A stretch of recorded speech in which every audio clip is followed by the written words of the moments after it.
तभी मंगलाचरण करेंगे। नमो अरिहंताणं नमो सिद्धाणं नमो आयर्याणं नमो वज्रायाणं नमो लोये सव्वसाहुणम् मोक्षमार्गस्य नेतारं तारं कर्मभूभृताम् ज्ञातारं विश्वतत्त्वानां वन्दे तद्गुणलब्धये।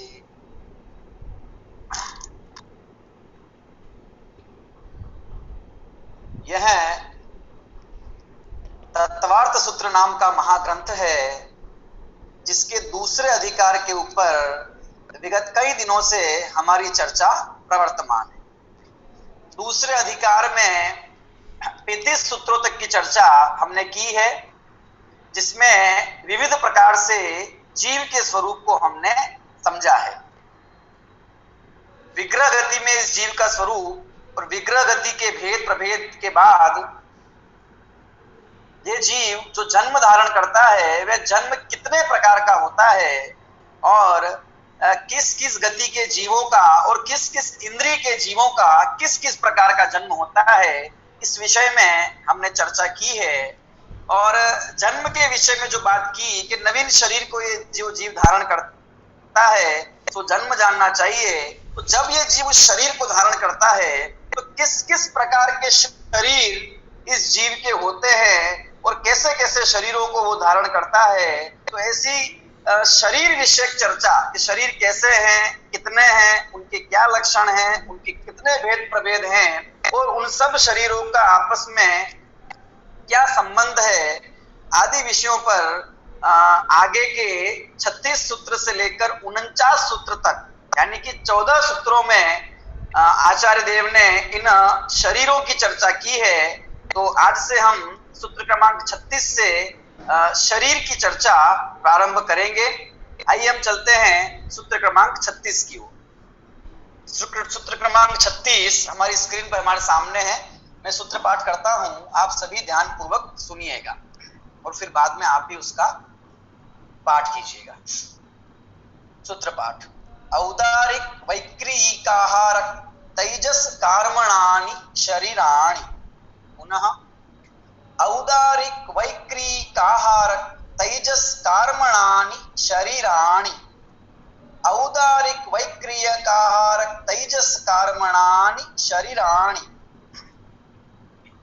सूत्र का सूत्र विच्छेद करते हैं हम। औदारिक डैश वैक्रियिक, औदारिक डैश वैक्रियिक प्लस आहारक डैश तैजस डैश कर्मणानि शरीराणि। औदारिक डैश वैक्रियिक प्लस आहारक डैश तैजस डैश कर्मणानि शरीराणि। सूत्र में दिए हुए शरीराणि पद से हमें यह ज्ञात हो जाता है कि यहाँ शरीर की चर्चा की जा रही है और शरीराणि बहुवचन में है। तो इससे यह ज्ञात होता है कि यहाँ कोई एक शरीर की बात नहीं की जा रही है, दो शरीर की बात नहीं की जा रही है, अपितु दो से अधिक शरीरों की चर्चा की जा रही है। तो दो से अधिक वे कितने शरीर हैं, शरीरों के भेद प्रभेद यहाँ दिए हैं और फिर उनके विषय में विशेष प्ररूपण आगे के सूत्रों में 49वें सूत्र तक दिया गया है। तो आइए हम समझते हैं सूत्र का अर्थ देखते हैं। देखिए, औदारिक वैक्रियिक आहारक तैजस और कार्मण है ना, कार्मण बोलते हैं बहुत लोग।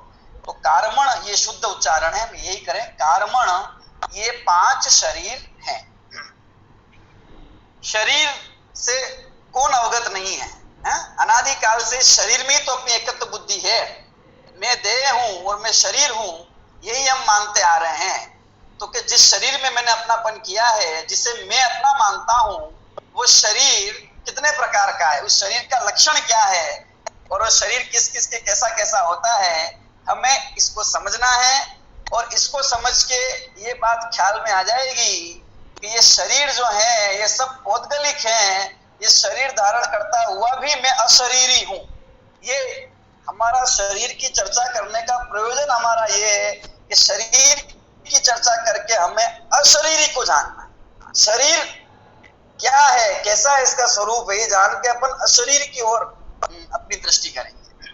देखिए 5 प्रकार के शरीर के भेद यहां बता दिए। सबसे पहले हम एक एक शब्द को समझेंगे। सबसे पहले शरीर को समझते हैं। शरीर किसे कहते हैं? वैसे तो हम सब जानते ही हैं, देह बोलो, शरीर बोलो, गात्र बोलो, सब एक ही बात है ना। संस्कृत में शरीर शब्द की व्युत्पत्ति होगी शीर्यते विशीर्यते इति शरीरः। शीर्यते विशीर्यते इति शरीरः। कि जो शीर्ण होता है, जो विशीर्ण होता है, उसका नाम है शरीर। अर्थात जिसमें विशरण पाया जाए। विशरण अर्थात शीर्ण होना, पुराना होना, गलते जाना, जरते जाना, है ना, ये जिसका लक्षण है ना, जीर्ण शीर्ण हो जाना, ये जिसका लक्षण है, उसे ही शरीर कहा जाता है। ठीक है, ये शरीर शब्द का अर्थ है। शीर्यते इति शरीरः। ठीक है, तो हमारा आपका शरीर हम जानते हैं ना, धीरे धीरे बचपन से लेकर और जैसे जैसे बड़ा होता जाता है वैसे वैसे क्या होता है, शीर्यते, इसका शीर्णता होती जाती है, पुराना पड़ता जाता है, अंत में फिर बुढ़ापा आता है, तब प्रकट ख्याल में आ जाता है ना। इसी प्रकार से अन्य शरीर भी हैं, उनमें भी जो है निरंतर अनंत पुद्गल परमाणुओं का शीरण, गलना चालू रहता है, क्योंकि ये पुद्गल है ना। पुद्गल तो कहते ही इसे जिसमें पूरण और गलन चलता रहता है, तो ये शरीर है। ठीक है, शरीर नाम कर्म के उदय से जो पुद्गल परवर्गणा है, पुद्गल प्रचय रूप इकट्ठी हो जाती है। शरीर नाम कर्म के उदय से जो पुद्गल वर्गणा है शरीर के रूप में इकट्ठी होती है, वे भी शरीर कही जाती है ना, उन सबको शरीर कहते हैं। तो नाम कर्म के उदय से होने वाली पुद्गलों की रचना विशेष शरीर है। ठीक है, ये शरीर का जब लक्षण किया तो हर एक पुद्गल शरीर कहा जाना चाहिए फिर तो, है ना। घटपट को भी शरीर कहना चाहिए, क्योंकि उनमें भी तो शीर्णता होती है। ठीक है, देखिए वे भी पुद्गल हैं, उनमें भी परमाणुओं का गलन होता है, तथापि नाम कर्म का उदय नहीं पाया जाता उनके। ठीक है, इसलिए नाम कर्म के उदय से युक्त जो पुद्गल प्रचय हैं वे ही शरीर कहे जाते हैं। ठीक है ना, तो ये शरीर की परिभाषा होगी। 5 भेद किए शरीरों के, है ना। तो ये हमें ख्याल में आ गया कि शरीर मतलब पुद्गल, है ना। बहुत सारे पुद्गल परमाणुओं का ग्रुप, उनका समूह, इसी का नाम शरीर है। ये 5 प्रकार के होते हैं शरीर। पहला है औदारिक, दूसरा वैक्रिक, तीसरा आहारक, चौथा तेजस और 5वां कार्मण। किसके कौन सा शरीर होता है, इन 5 में से हमारे क्या 5 ही शरीर होते हैं या फिर 5 नहीं होते तो कितने होते हैं, इन सब का क्या स्वरूप है, इसको हम थोड़ा समझते हैं। आइए हम चार्ट की तरफ चलते हैं। वो चार्ट आपकी पुस्तक में भी होगा, उससे हमें थोड़ा इसको समझने में आसानी। ठीक है, सबसे पहले हम स्वरूप की बात करेंगे। क्या इनका स्वरूप है शरीरों का, उसको हम देखते हैं। औदारिक शरीर, सबसे पहले शब्द को देख लीजिए आप। औदारिक शरीर बनता है उदार शब्द से। किससे बनता है? उदार। और उदार का मतलब होता है स्थूल। उदार का मतलब होता है स्थूल। ठीक है, जो स्थूल शरीर होता है, किसका स्थूल शरीर? ये मनुष्य और तिर्यंचों का, मनुष्यों का और तिर्यंचों का जो स्थूल शरीर है। स्थूल शरीर मतलब है ना, जिसमें रक्त, मांस, मज्जा इत्यादि चीजें होती है, जो इंद्रियों से ग्राह्य होता है। ठीक है, आदि स्थूल शरीर जो इंद्रिय मनुष्य और तिर्यंचों का होता है, उसे औदारिक शरीर कहा जाता है। ठीक है, स्थूल शरीर वो औदारिक शरीर कहा जाता है। ठीक है, इसमें एक प्रश्न ये उठ सकता है कि आपने कहा कि स्थूल शरीर होता है, इंद्रियों से ग्राह्य होता है, लेकिन जो सूक्ष्म, क्योंकि तिर्यंच के अंदर तो एकेंद्रिय भी आते हैं, है ना।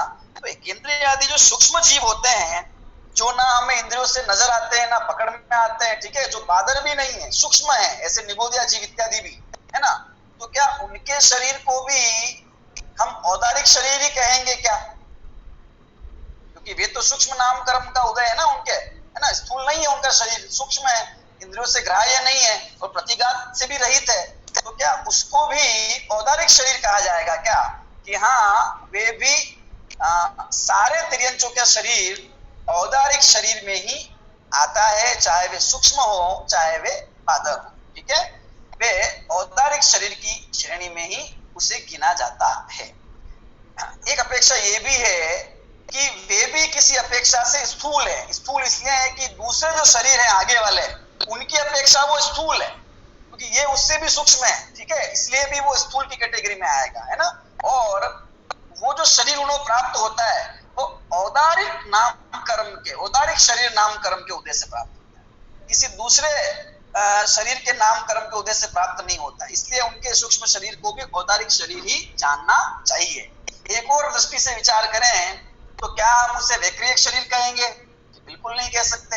आहारक हो ही नहीं सकता, है ना। तेजस और कार्बन भी वो शरीर नहीं है, दूसरा है, इसलिए भी उसे औदारिक शरीर ही समझना चाहिए।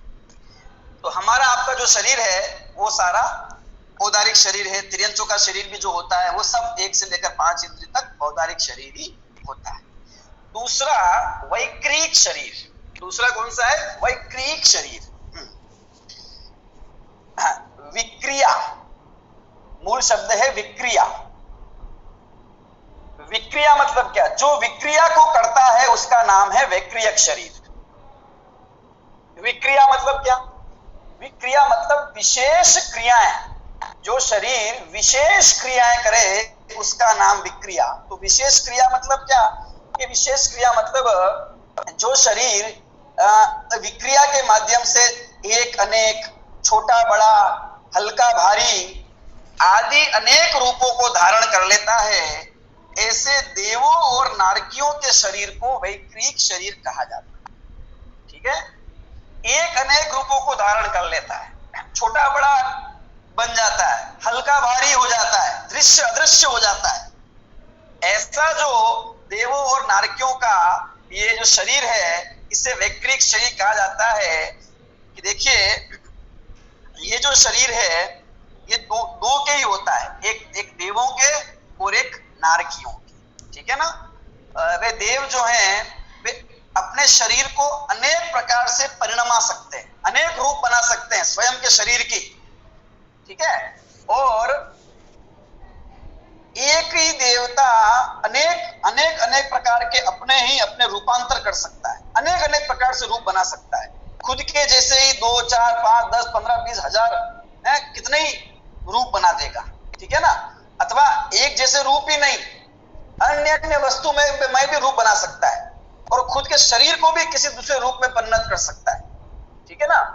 इस प्रकार से ये विक्रिया रिद्धि मतलब वो उनको वैक्रियक शरीर ही उनका ऐसा होता है, जन्म से ही उनका शरीर ऐसा होता है कि वैक्रियक के धारी होते हैं वो। इसी प्रकार से जो नारकी हैं वे नारकी भी अपने शरीर को अनेक रूप परिणत कर देते हैं, है ना। इतना विशेष जानना कि जो नारकियों का है वो अशुभ रूप उनका परिणाम होता है शरीर का।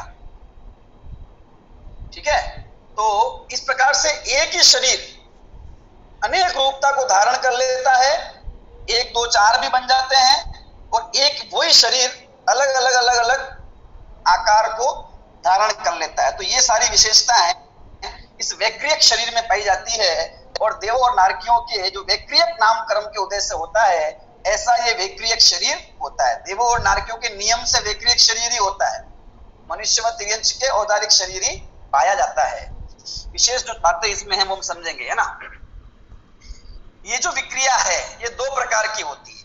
ये विक्रिया जो करते हैं ना वैक्रियक शरीर द्वारा, वे 2 प्रकार की होती है। एक एकत्व विक्रिया और दूसरी है पृथक्त्व विक्रिया। एकत्व विक्रिया और दूसरी है पृथक्त्व विक्रिया।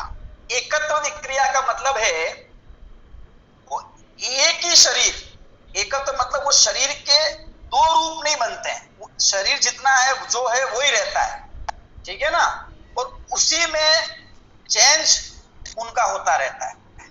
जितने भी नारकी होते हैं इन सारे नारकियों में एकत्व विक्रिया ही पाई जाती है, ये पृथक्त्व विक्रिया नहीं कर सकते, है ना। एकत्व एक ही जैसे नारकी अपने शरीर को तलवार के समान बना लेते हैं, है ना, गदा के समान बना लेते हैं, सिंह, व्याघ्र आदि अनेक रूप अपने शरीर के बना लेते हैं, खुद स्वयं के शरीर के, ठीक है ना, और इसके माध्यम से अन्य नारकियों को कष्ट प्रदान करते हैं, आयुध के समान रूप बना लेते हैं, है ना, फिर दूसरे नारकियों को टुकड़े टुकड़े कर देते हैं, ये सारा कार्य वो करते हैं, ठीक है ना। और ऐसा एकत्व विक्रियाओं में पाई जाती है ना, एक से दो, दो से चार नहीं हो सकते, उसी शरीर को वो अलग अलग अलग अलग आयुध रूप परिणमित कर देते हैं, अनेक प्रकार से परिणमित कर देते हैं। तो ऐसे सातों नरक के जो नारकी हैं उनके अंदर एकत्व विक्रिया ही पाई जाती है, ठीक है। देवों के अंदर हम बात करें तो देवों के अंदर एकत्व और पृथकत्व दोनों प्रकार की विक्रिया पाई जाती है, ठीक है। तो पृथकत्व विक्रिया का मतलब क्या है पहले में समझते हैं। पृथकत्व मतलब पृथक मतलब अलग होना, ठीक है ना। जो उनका मूल शरीर है, मूल शरीर एक जरूर होता है, ठीक है ना, उस मूल शरीर के साथ अनेक शरीर दूसरे वे धारण कर लेते हैं और अनेक स्थानों पर गमन कर सकते हैं, ठीक है, उस वैक्रिक शरीर के माध्यम से। तो वो पृथकत्व वितर्क है, पृथकत्व वितर्क, पृथकत्व विक्रिया है, पृथकत्व विक्रिया की एक ही शरीर के अनेक रूप बना दिए उन्होंने, ठीक है ना। और अनेक रूप एक जैसे ही हो ये जरूरी नहीं है, एक जैसे भी बना सकते हैं, और समझ लीजिए कि नगर, ग्राम, कोई वस्तु, है ना, वो कुछ भी बना सकते हैं अपने शरीर का। उनका शरीर जो है वो तो रह गई, और उसके माध्यम से और दूसरे अनेक अनेक अनेक रूप आदि निर्माण कर देते हैं ना। हम सुनते भी हैं कि जो कुबेर है वो रचना करता है समशरण की विक्रिया रिद्धि के माध्यम से, आदि आदि बातें, है ना, और भी वस्तु बातें सुनने में आती है। तो वो पृथकत्व विक्रिया है। तो ये पृथकत्व विक्रिया भवनवासी, व्यंतरवासी, ज्योतिष और जो वैमानिक देव हैं उनमें 16वें स्वर्ग तक के जितने वैमानिक देव हैं, इन देवों में सब में एकत्व और पृथकत्व दोनों ही प्रकार की विक्रिया पाई जाती है। लेकिन उसके ऊपर के ग्रहवैक और सर्वसिद्धि तक के जो देव हैं उनमें मात्र शुभ एकत्व विक्रिया, है ना, ही पाई जाती है, इनमें पृथकत्व विक्रिया नहीं पाई जाती है, ऐसा कथन आगम में प्राप्त होता है, ठीक है। एक और बात इसमें जानना, देव जो है अनेक स्थानों पर गमन करते हैं, ठीक है ना, आते जाते हैं। तो मूल शरीर जो उनका है वो मूल शरीर के साथ नहीं आते, जैसे कि पंच कल्याणक इत्यादि के अंदर इंद्र आते हैं, है ना, और भी बहुत सारे देव आते हैं, ठीक है, और नंदीश्वर दीप इत्यादि में भी देव वंदना करने के लिए जाते हैं। तो मूल शरीर तो जहां है उनका वहीं रहता है। उत्तर शरीर क्योंकि विक्रिया रिद्धि है उनके पास, तो उत्तर शरीर के माध्यम से, उत्तर शरीर मतलब दूसरा शरीर, ठीक है, वो वहां जाता है और वे सारे कार्य को निष्पन्न करते हैं। एक प्रश्न आपके मन में आ सकता है कि ये दो शरीर बन जाते हैं तो फिर ये दो आत्मा हो जाएगी, फिर तो आत्मा भी दो हो जाएगी, एक तो जो है वहां पर और एक जो दूसरी जगह जाते हैं वो आत्मा हो जाएगी। कि आत्मा दो नहीं होती, क्योंकि आत्म प्रदेशों में ऐसी ताकत है प्रदेश और प्रदेशों के संगार और विसर्पण की, कि वे फैल सकते हैं, आत्म प्रदेश फैल सकते हैं, ठीक है। तो वे उनके आत्मा के प्रदेश जुड़े रहते हैं दूसरे शरीर के साथ में, है ना, उनमें बीच में गैप नहीं आता। आप उसको ऐसे समझ लीजिए जैसे कि कोई एक आत्म प्रदेशों की रस्सी से बंधी हो, ठीक है ना। तो ऐसे आत्म प्रदेश जुड़े रहते हैं अनेक शरीरों के साथ में, और ये विक्रिया के माध्यम से अनेक स्थानों पर गमन करने में सक्षम होते हैं, और क्षण मात्र में ही वे इच्छित स्थान पर पहुंच जाते हैं जहां वो पहुंचने की उनकी अपनी योग्यता और शक्ति होती है। इस प्रकार की वैक्रिक शरीर की अनेक प्रकार की ताकत होती है, ठीक है, जो औदारिक शरीर से बहुत अधिक है, ठीक है, बहुत अधिक होती है ना, और विशिष्ट होता है ना। और देवों का वैक्रिक शरीर वो तो वो अत्यंत विशिष्ट है, इसी प्रकार से नाना रूप धारण करते हैं, है ना। और वैसे तो ये वैक्रिक शरीर इंद्रिय ग्राह्य नहीं होता है, तथापि वे देव इत्यादि चाहें तो अपने शरीर को दूसरे किसी मानव इत्यादि को दिखाना चाहें तो क्या ना, सूक्ष्म स्थूल आदि बना सकते हैं, तो वे उसको दिखा भी सकते हैं, ठीक है। ऐसे भी इनमें शक्ति, देव इन्हें बोलते हैं ना, दिव्यता से युक्त होते हैं, अनेक प्रकार के सब करते हैं अतिशय, है ना। ये हो गया वैक्रिक शरीर, ठीक है। तीसरा है आहारक शरीर। तो आहारक शरीर का में जो मूल शब्द है वो है आहार। क्या शब्द है? आहार। जो आहार करता है उसका नाम है आहारक शरीर। क्या मतलब हुआ यहाँ? आहार का मतलब क्या है? देखिए, हर एक शब्द के अलग अलग प्रसंगों में अलग अलग अर्थ होते हैं। तो यहाँ जो आहार का अर्थ हमें ग्रहण करना है वो इस प्रकार से करना है। आहरण, आहार मतलब आहरण करना है ना, ग्रहण करना। हमने समझा भी था ये शब्द पहले संस्कृत के माध्यम से, ग्रहण करना। तो क्या ग्रहण करना? कि सूक्ष्म पदार्थ का विवेचन। मुनिराजों को कोई शंका है तो उस शंका का समाधान प्राप्त, जो शरीर उस शंका का समाधान प्राप्त करने जाता है ना, अथवा तीर्थंकर केवली श्रुत केवली के दर्शनार्थ, तीर्थ वंदना चैत्य चैत्यालयों के दर्शन को जो ग्रहण करता है, ऐसे विशिष्ट शरीर को आहारक शरीर कहा जाता है। अब कैसे ग्रहण करता है, क्या है क्या नहीं है, वो हम समझते हैं। आहारक शरीर जो होता है ये केवल मुनिराजों के ही होता है, सिर्फ मुनिराजों के आहारक शरीर पाया जाता है।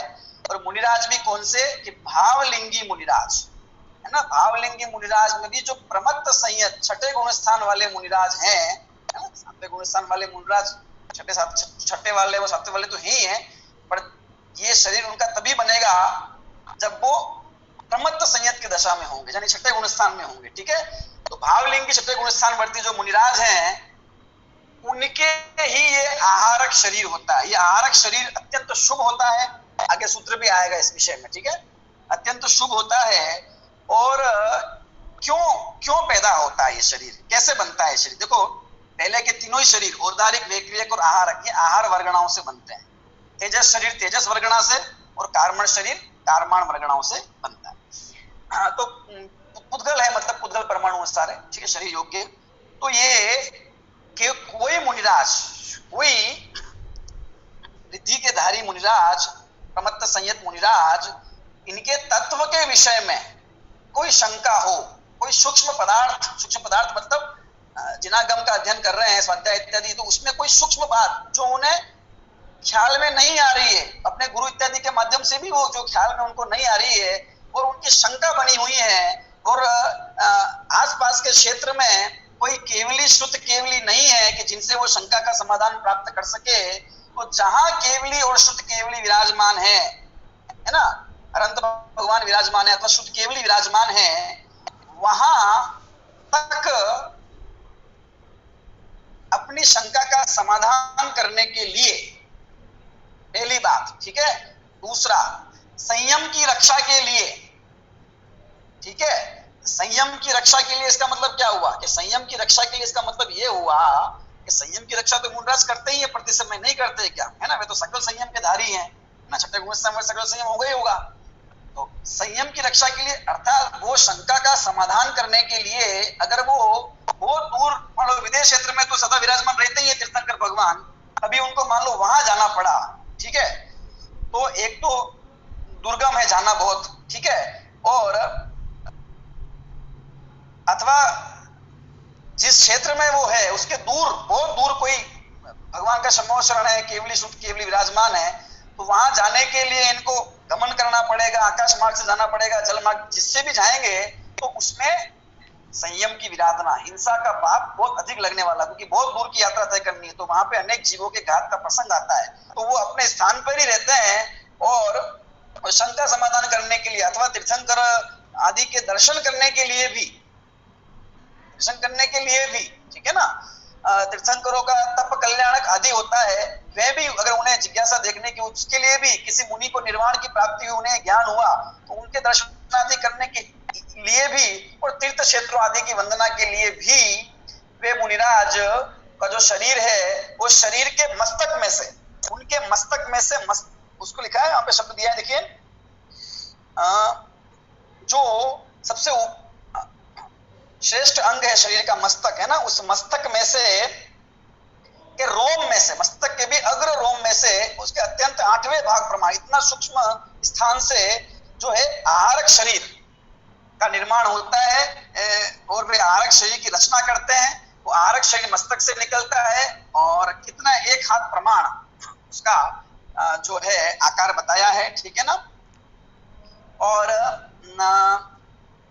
धवल वर्ण का, हंस के समान भी धवल वर्ण का का है, कहीं स्फटिक मणि के समान धवल वर्ण का है, ठीक है, धवल वर्ण जानना चाहिए। और ये भी कहा है कि सामान्य जन को इंद्रिय से ग्रहण में नहीं है, वे परम रिद्धि जो तपस्वी धारी मुनि है वे अपने ज्ञान से उसे धवल वर्ण का ऐसा जानते हैं, ठीक है। तो वे धवल वर्ण का पुतला, एक पुतला वहां से निकलता है, ठीक है, सप्त धातुओं से रहित है ना, हड्डी मांस मज्जा मल ऐसा कुछ नहीं होता उसके अंदर, ठीक है, सप्त धातुओं से, उप धातु और उप धातुओं से जो रहित होता है, धवल वर्ण का होता है, ठीक है ना। और एक हाथ प्रमाण होता है, साथ ही ये समचतुरस्र संस्थान का सर्वांग सुंदर, समचतुर संस्थान मतलब सभी ओर से इसका आकार बहुत ही मनोरम सुयोग्य मनोज्ञ होता है और बहुत ही सुंदर ये पुतला मुनिराज के मस्तक प्रदेश से निकलता है और निकलकर जहां भी निकट में केवली शुद्ध केवली होते हैं वहां जाकर अपनी शंका का समाधान, नमस्कार इत्यादि जो भी है विनय पूर्वक अपनी शंका का समाधान प्राप्त करके और पुनः उन मुनिराजों के, उन मुनिराज जिनका ये आहारक शरीर बना है उनके औदारिक शरीर में जाकर शामिल हो जाता है। तो यहाँ भी सेम स्थिति है कि आत्मा के प्रदेश जो है वो फैल जाते हैं शरीर के साथ, ठीक है, जहां भी वो जाएगा वहां तक आत्म प्रदेश उनके फैलते हैं और वहां जाके वो दर्शन आदि करके त्रिक्षेत्रों की वंदना सब कुछ करके जो भी उनको इष्ट हो मुनिराज को वो होकर और पुनः मुनिराज के मस्तक में उनके शरीर में समा जाता है, ठीक है। ये आहारक शरीर है, परम शुभ है और नियम से भावलिंगी मुनिराज जो प्रमत्त संयत छठे गुणस्थान वर्ती है उन्हीं के होता है, आहार वृद्धि होती है उन्हें, उन्हीं के सबके होता है, ये तो है ही नहीं बात है ना, जिनके आहार वृद्धि होती है उन्हीं के ये प्रकट होता है, ठीक है। और ये जो शरीर है ये अंतर मुहूर्त मात्र में जहां भी, ठीक है, जहां भी मतलब मनुष्य लोक में जाता है उससे बाहर नहीं जा सकता, ठीक है ना। तो मनुष्य लोक में अगर कहीं विराजमान नहीं है तो तीर्थंकर जो विदेश क्षेत्र में वहां तो है ये विराजमान नियम से, ठीक है ना, 20 तीर्थंकर सदा विराजमान है। तो अंतर मुहूर्त मात्र में अपना कार्य संपादित करके और वापिस आ जाता है, ऐसा ये आहारक शरीर होता है, केवल मुनिराजों के होता है, ठीक है। अब नंबर चौथा है तेजस शरीर। तेजस शरीर, तो तेजस शरीर का मतलब देख लेते हैं हम। तेजस मतलब तेज, जो शरीर तेज पैदा करता है उसका नाम है तेजस शरीर। तेज मतलब कांति, प्रभा, है ना। ये पहले के जो तीन शरीर ना, औदारिक, वैक्रियक, आहारक, इन तीन शरीरों में जो शरीर कांति पैदा करता है, तेज पैदा करता है, ऐसे पुद्गल परमाणुओं का जो प्रचय है, समूह है, उसी का नाम तेजस शरीर कहा जाता है। किस किस के होता है कि तेजस शरीर, सभी संसारिक जीवों के ये तेजस शरीर पाया जाता है। तेजस वर्गणाओं से इसका निर्माण होता है, ठीक है ना। कांति देता है, इसका मतलब उन्हें विशेष रूप से, जैसे हर इंसान के अपने अपने शरीर की एक ज्योति है ना, आभा होती है, अपनी अपनी, सबकी अपनी अपनी, ठीक है। तो उसका मूल कारण वो तेजस शरीर है। ये भी अपने आप में पुद्गल वर्गणा है ना, आभा, कांति, अंधकार, प्रकाश, सब पुद्गल का पर्याय है ना, जो आत्म सारा। तेजस शरीर दो प्रकार का है, ये भी दो प्रकार का तेजस शरीर है, ठीक है ना। एक तो है निःसरणात्मक तेजस शरीर, दूसरा है अनिःसरणात्मक तेजस शरीर। पहला है निःसरणात्मक तेजस शरीर और दूसरा है अनिःसरणात्मक तेजस शरीर। अनिःसरणात्मक तेजस शरीर उसे कहते हैं कि जो निकलता नहीं है बाहर, मूल शरीर से बाहर नहीं निकलता, वो अनिःसरणात्मक, जिसका निःसरण नहीं होता, निकलता नहीं, ऐसा शरीर को अनिःसरणात्मक तेजस शरीर कहते हैं। कि ये किसके होता है कि सभी संसारी जीवों के होता है, ठीक है। अनिःसरणात्मक तेजस शरीर सभी संसारी जीवों के होता है, जो कि हमने तेजस शरीर का सामान्य स्वरूप समझा, वही अनिःसरणात्मक तेजस शरीर जानना चाहिए। दूसरा निःसरणात्मक तेजस शरीर, यानी कि जो मूल शरीर को छोड़ के निकलता है, ऐसा जो तेजस वर्गणाओं का जो समूह रूप शरीर है उसे निःसरणात्मक तेजस शरीर कहा जाता है, ठीक है। ये दो प्रकार का है, एक शुभ तेजस शरीर और दूसरा अशुभ तेजस शरीर। शुभ तेजस शरीर और अशुभ तेजस शरीर। शुभ तेजस शरीर जो होता है, मुनिराज है ना, रिद्धिधारी जो मुनिराज इत्यादि हैं, मुख्य रूप से उन्हीं के ये होता है। और उनके देखिए आहारक शरीर तो मस्तक से, ठीक है।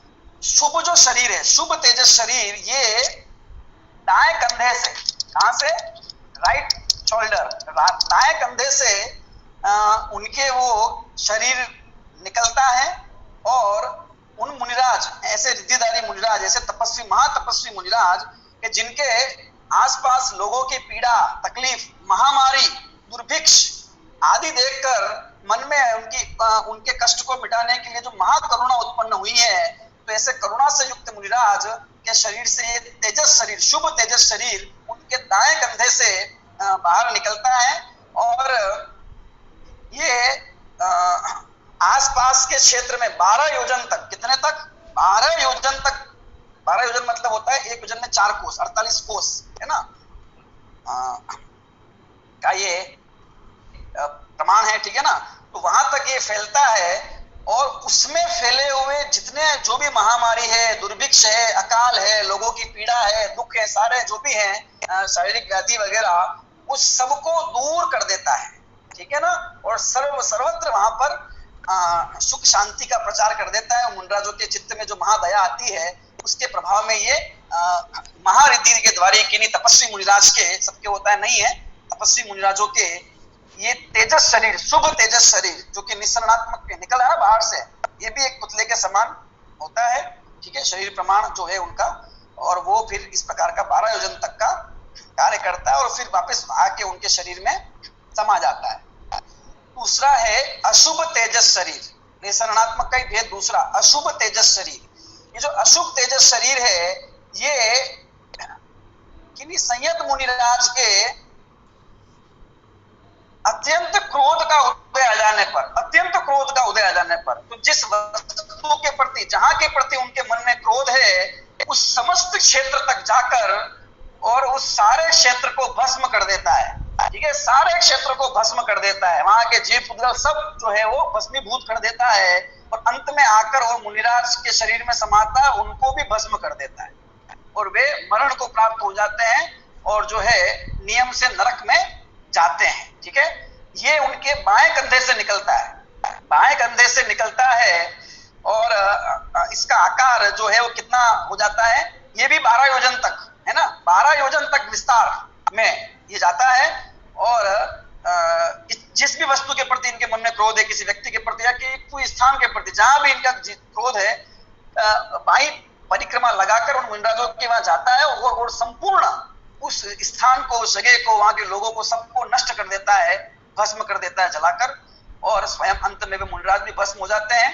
12 योजन लंबा यह शरीर हो सकता है, कितना होता है? 12 योजन लंबा, 9 योजन चौड़ा, ठीक है, 12 योजन लंबा और 9 योजन चौड़ा यह शरीर हो जाता है, ठीक है।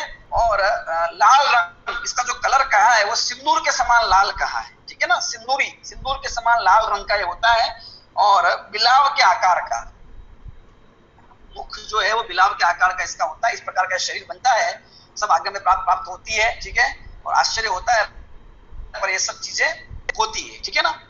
और नष्ट कर देता है संपूर्ण स्थान को और मुनिराज को भी। एक घटना हम सब जानते हैं कि जो द्वारिका नगरी नष्ट हुई थी, तो वे जो द्विपायन मुनिराज थे, द्विपायन मुनिराज, तो इन द्विपायन मुनिराज के क्रोध से पूरी द्वारिका नगरी भस्म हो गई थी, जिसकी घोषणा तो क्या, जिसका समझ लीजिए प्रकाश भगवान के ज्ञान में 12 वर्ष पहले नेमिनाथ भगवान के ज्ञान में आ गई थी कि ऐसा होने वाला है, ठीक है।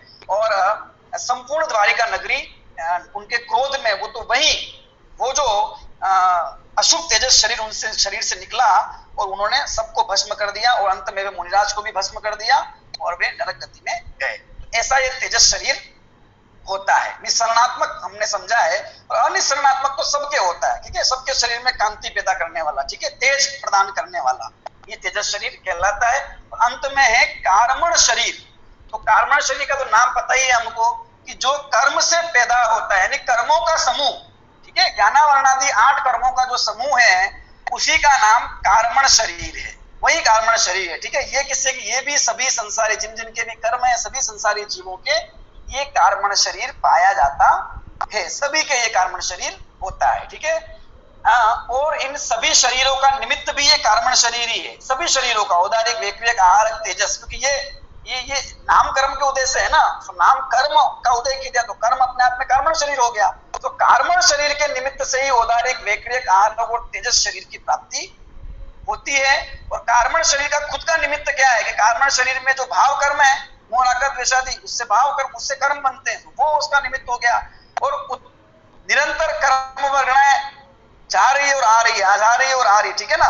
तो पहले वाली कर्म वर्गणा अन्य के निमित्त में कारण निमित्तभूत हो जाती है, ठीक है। इस प्रकार से स्वयं का निमित्त स्वयं और इन सबका निमित्त भी ये औदारिक वैक्रिक आहारक तेजस का एक कार्मण शरीर होता है। तो सब शरीरों का जो मूल शरीर है वो कार्मण शरीर है, सबका जो उत्पादक शरीर है वह कार्मण शरीर है।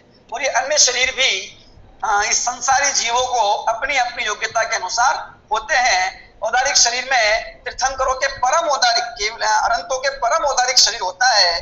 तो परम औदारिक शरीर अत्यंत ही शुभ होता है, शुभ लक्षणों से युक्त होता है।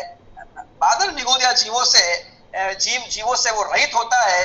और इस प्रकार का औदारिक शरीर उनके होता है। और भी अनेक अनेक महापुरुषों के जिसका जैसे अपने अपने कर्मोदय के अनुसार शरीर मिलता है।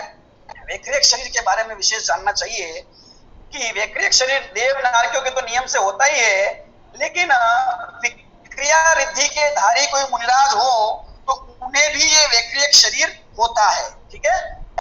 लेकिन उनके शरीर को अपन वैक्रियक कहेंगे कि औदारिक कहेंगे, कि वो है तो औदारिक शरीर ही, ठीक है, लेकिन विक्रिया रिद्धि से युक्त होने के कारण वह वैक्रियक शरीर नाम भी पाता है, ठीक है ना।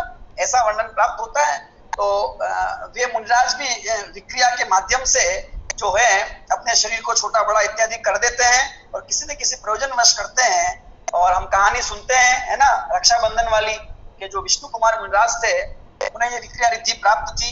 तो उसके माध्यम से उन्होंने क्या किया कि मुनि अवस्था को तो छेद दिया था, फिर बाद में वो रिद्धि के माध्यम से उन्होंने जो है अपने शरीर को वामन के आकार का बनाकर और वो मुनियों का सब उपकार किया था, वो रक्षा की थी। सारी कथा प्राप्त होती है।